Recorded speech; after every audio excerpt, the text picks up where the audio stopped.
Hello and welcome back to Choose Your Own Adventure Time with me, Beta Ray Ben, on the Pixel Spank channel. As we left off last time, I was up against a mysterious door. None of y'all voted, so I'm going to go ahead and flip the coin for what to do. And we're going through the door. I will recap the previous paragraph. Further up the passage, you see a door in the east wall. You listen hard, but can hear no sound. Do you want to open the door? Well, yes, we do. We've been over this. 223.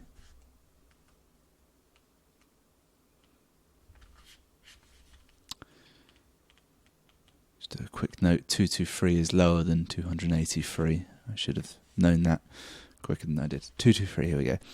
The door is firmly locked. You may try to force it open, or you may continue along the corridor. Well, we're trying to open the door, so we're going to open the door. Turn to 53.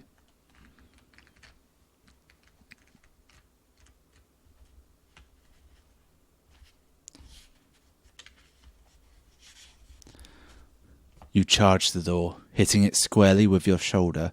You're actually better trying to kick it, I find. Roll 2 dice. If the number rolled is equal to or less than your skill score, the door opens.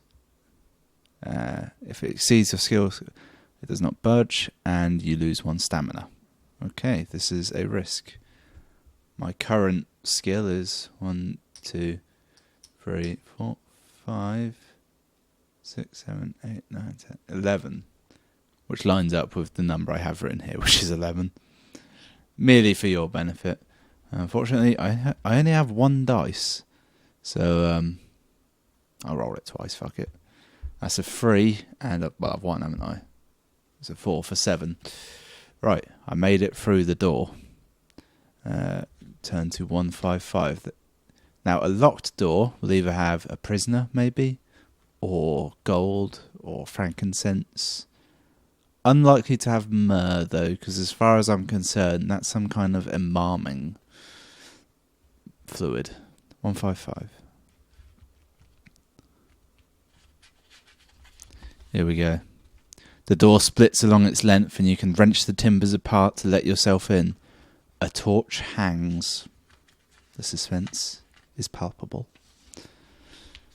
From one wall lighting up a small armoury room stocked with swords, shields, helmets, daggers, breastplates, etc. There's a picture here. It all looks rather stunning. There's the symbol of a crescent moon upon a shield. How exciting. You examine the weaponry and find nothing appearing superior to your own sword. Oh. However, a circular iron shield with a golden crescent, mentioned previously, at its centre catches your eye. You pick it up and feel its weight on your arm. If you wish to take this shield, it will aid you in battles by helping to fend off wound damage inflicted by a creature on you. If in future during a battle in which you're using this shield, a creature wounds you, you may throw 1 die. If you throw a 6, the creature inflicts only 1 point of damage instead of the normal 2. If for some reason the creature would normally only inflict 1 and there's no damage. However, the shield is heavy and you'll have to leave behind 1 item of equipment. Adjust your equipment list to be able to carry it. Right, okay, so a couple things. 1, I have no equipment list. I believe originally there was a lantern, a backpack, and a third thing. You know what? I'm going to take a little time, use that as a bookmark there. Actually, I need that page. And we're going to write out a quick equipment list so I can keep track. Okay, so as it transpires, my equipment is as follows. A sword, a shield, a backpack, a lantern, and a potion. So if I want to carry this, I have to leave behind 1 item. And sorry, no, I tell a lie. I have also got a bow and arrow, haven't I? Got my bow and arrow. I've nearly forgot about that. It's definitely important we keep the bow and arrow. So, lantern, I feel I should have that going forward. Well, it's the shield, isn't it? I can get rid of the shield for a heavier shield. So, that's gone, and now I have a better shield with a crescent moon on it.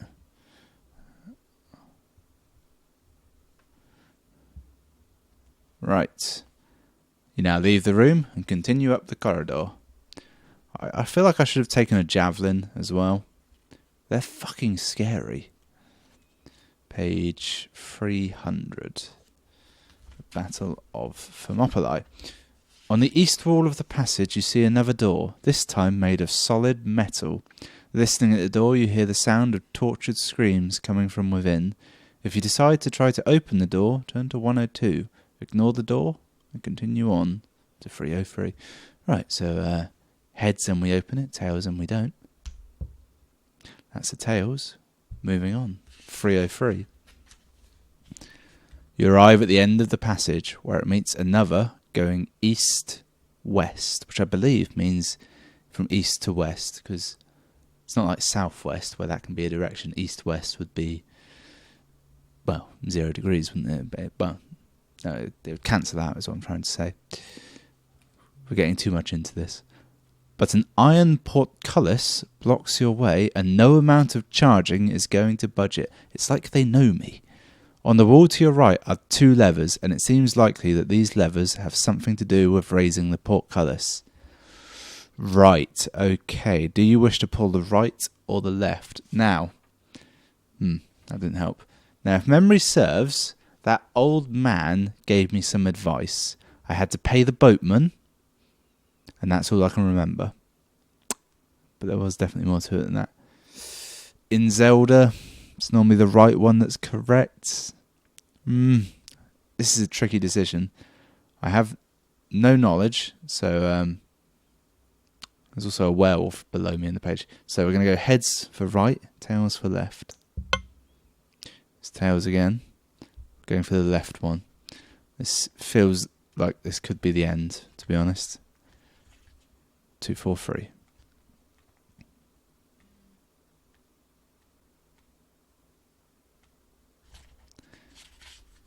Here we go.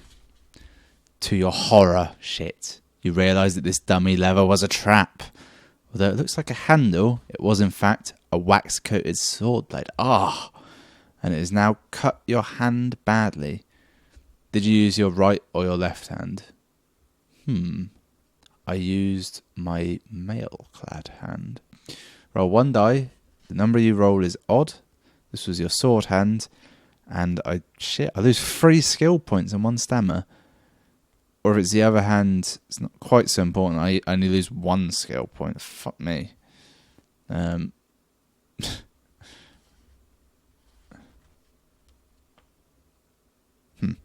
Well, here we go.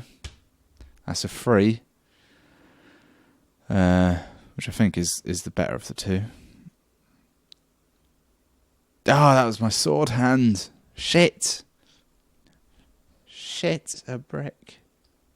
That's 3 stamina. That's crippling. My whole fight with the goblins was wasted. 3 skill and 1 stamina. Right. Well, now I've got a choice to turn to... I can pull the right lever, and my right hand is fucked. I have to write that down. I feel that's important. Right equals fucked. Bollocks. Right.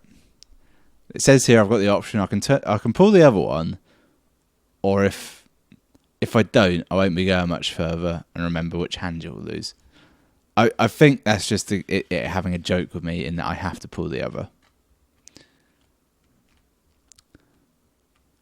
I'm sorry, but you can tell when something is made of wax. And how hard did he go in to start with that the sword fucked his hand up? I know swords are sharp, but come on. You hear a deep rumbling noise and the ground begins to shudder as it turns out to be another sword. No, I'm joking. Slowly and noisily the portcullis rises into the ceiling. You may now walk to the junction. Will you turn west or east? I considered leaving it on that conclusion, but it is boring as fuck. So we're going to toss the old coin again. Basically, the system I'm using at all times for this is this side, the shaded side, is heads, and that's always the first option. It's heads. It's heads. See? Of course, I'm not showing you the book, so I could be making this up. Also, I've lost what I was just reading. We're going west. as the west. Shit, I've forgotten their names. As that song, Go West, wasn't there? Is it Pet Shop Boys? Oh, I don't know. Turn west, 210. John West Tuna. Shortly, along the passage, you arrive at another junction where you may either go straight ahead or west again. I'm heading west. Oh, no, sorry. Yeah, you go straight ahead west, or you can turn north, which would kind of be right, I'm assuming. Okay. Another crossroads here. I didn't even flick it. There we go. That's a good one. Tails. So we're heading northwards. I don't know why I read that so weird. 357. That's way up there. We've never been this high in the numbers before. Again, I don't base that on any kind of fact. Although I do remember that picture of a goblin I just saw. 357. This looks bad. The passage runs for some distance northwards and then starts to open to a large cavern with rough walls. There appears to be nowhere through. Will you return to the junction or enter the cavern? The reason I said this was bad was because when I got to the page, there was a picture of the warlock. So I was thinking, well, fuck me. Well, I can't end it on that decision, can I? Go into a cavern or not? That's terrible. That's the tails. I should get something better than this coin. I'm aware of that. So we're entering the cavern. Turn to 57. A lot of page turner in this. As you enter the cavern, you hear loud footsteps behind you, crunching heavily on the rocky floor. You crouch down beside the entrance in a small alcove in the rock. The steps get louder and you see a great ogre enter the cavern. He stands over 2 feet tall. It's 2 meters. And is dressed in ill-fitting garments made from some sort of hide. Human, I suspect. He carries a large wooden club. You may attack him as he enters. Try to creep out without him noticing, or try to distract him. So I think we're going to leave it on that one today. So go ahead and leave a comment based on whether or not I should fight the ogre, distract the ogre, or run away like a pussy. Those are the 3 options. If none of you comment again, I'll just pick one at random. Thanks for watching.